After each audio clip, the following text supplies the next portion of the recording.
Started this course, we looked at all reactions as going only in the forward direction. And that was a simplification of things, meaning that if we could just look at a subset of reactions that only went from reactants to products, we could learn a lot about chemistry, and then and without complicating it by thinking that reactions can go both in the forward and the reverse directions.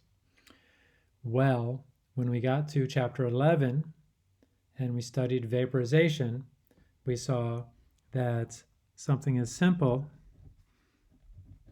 as H2O liquid going to H2O gas depends upon the temperature, and meaning that at very high temperatures, so H2O liquid goes to H2O gas as water boils, so at temperatures of 100 degrees or Celsius or higher, and that at temperatures below that, and above it actually, but mostly we see it below it, you can have H2O gas condensing back into liquid.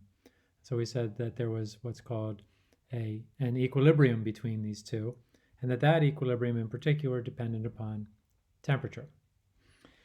Now we're going to look at solution equilibrium, and our first example of this is going to be sodium chloride. And when you place sodium chloride solid in water, and here's our solid and our water molecules, at first you have just the solid, but as soon as it goes in, it starts to dissolve, and we see initially the forward reaction making the sodium chloride get smaller as it dissolves. And that's what we're attempting to show here, is the dissolving of the sodium chloride in the forward direction principally. And down here on the micro scale, we can see that dissolution, or the dissolving, which is the forward reaction,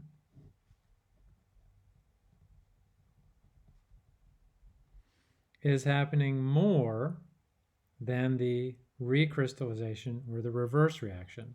But as soon as you have sodium and chloride ions in solution, they can on some level recrystallize. But from our macroscopic view, it just looks like it's dissolving. So the forward reaction at this point is much faster.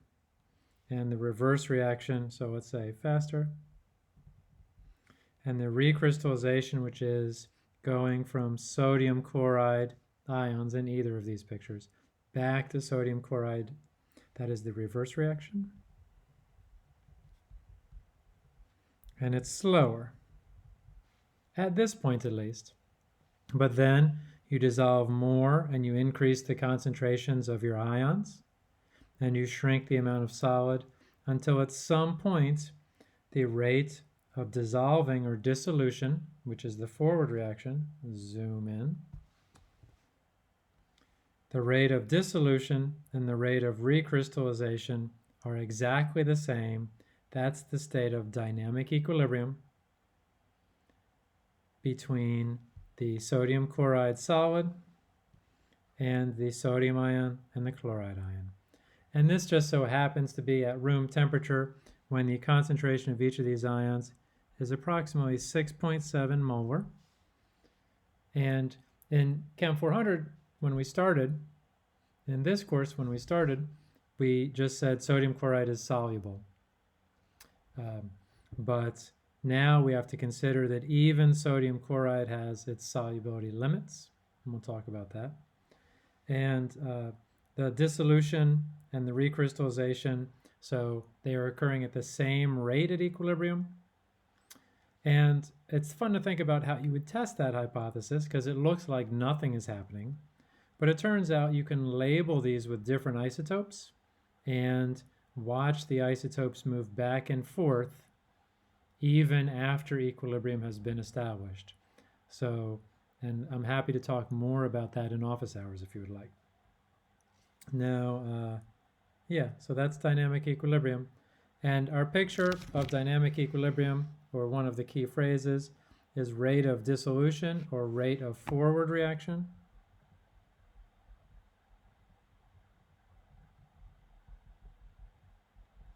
Equals rate of reverse reaction.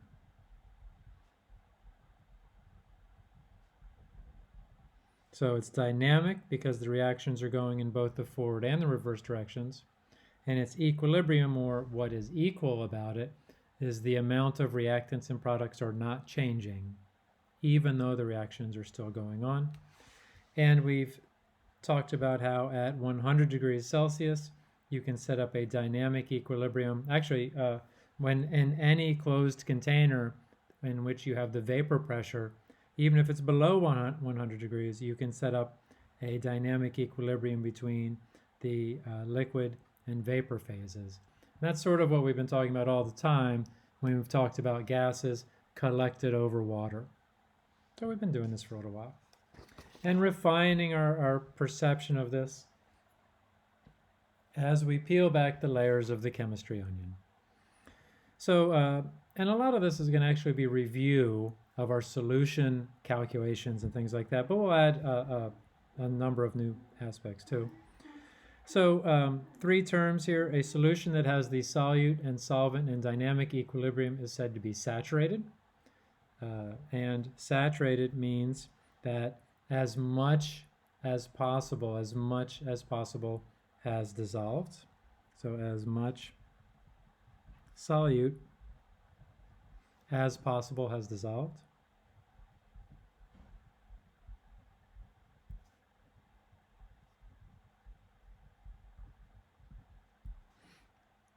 A solution that has less solute than saturation is said to be unsaturated. And a solution that has more solute than saturation is said to be supersaturated. And more has dissolved than is possible at equilibrium. Well, this is a little harder to imagine, but when more has dissolved than is possible at equilibrium, let's say as a function of temperature, you're at a high temperature and a lot has dissolved. So high temp.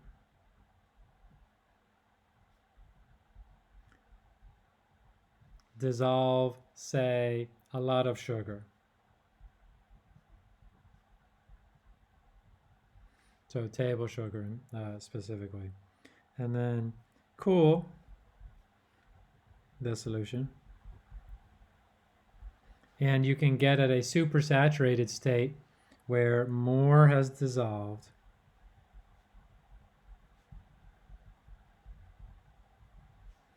than is possible, or is not possible, but is more has dissolved than the solubility limit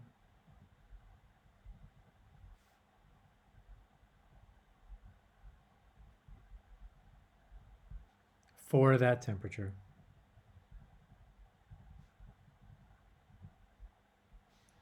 And what can happen then, so it is a delicate state, meaning that if you actually scrape the side of the container or do something and actually allow it to form solid, then all of a sudden all of it can crash back, or all of it to the solubility limit. You'll still have some in solution.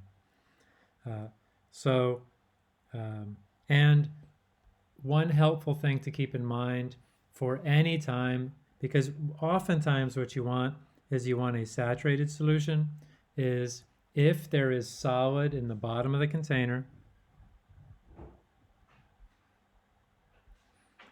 there's my little picture of the solid. If there's solid in the bottom of a solution, after you've shaken and shaken and shaken it until no more will dissolve, that's how you tell you're at the solubility limit. Solid at bottom of solution.